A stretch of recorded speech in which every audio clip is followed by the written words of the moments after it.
Hello, this is Ron Paul with your weekly update for December 19th.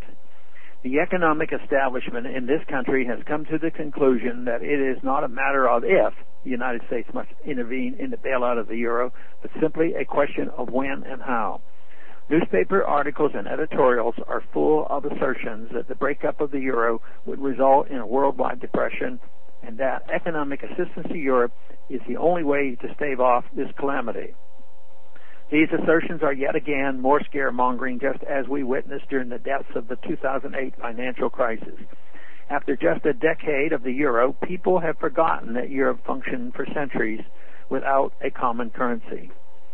The real cause of economic depression is loose monetary policy, the creation of money and credit out of thin air, and the monetization of government debt by a central bank.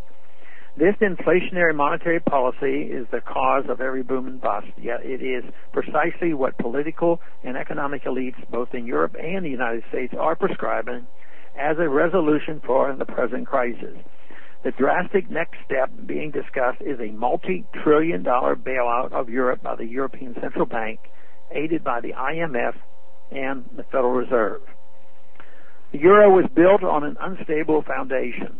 Its creators established a dollar-like currency for Europe while forgetting that it took nearly 2 centuries for the dollar to devolve from a defined unit of silver to a completely unbacked fiat currency note.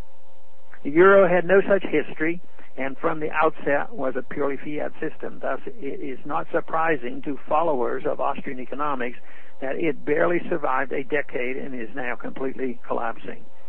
Europe's economic depression is the result of the euro's very structure, a fiat money system that allowed member governments to spend themselves into oblivion and expect that someone else would pick up the tab. The bailout of European banks by the European Central Bank and the Federal Reserve will exacerbate the crisis rather than alleviate it. What is needed is for bad debts to be liquidated. Banks that invested in sovereign debt need to take their losses rather than socializing those losses and prolonging the process of adjusting their balance sheets to reflect reality. If this were done, the correction would be painful but quick, like tearing off a large Band-Aid, but this is necessary to get back on solid economic footing. Until the correction takes place, there can be no recovery. Bailing out profligate European governments will only ensure that no correction will take place. A multi-trillion-dollar European aid package cannot be undertaken by Europe alone and will require IMF and Federal Reserve involvement. The Federal Reserve already has pumped trillions of dollars into the U.S. economy with nothing to show for it. Just considering Fed involvement in Europe is ludicrous.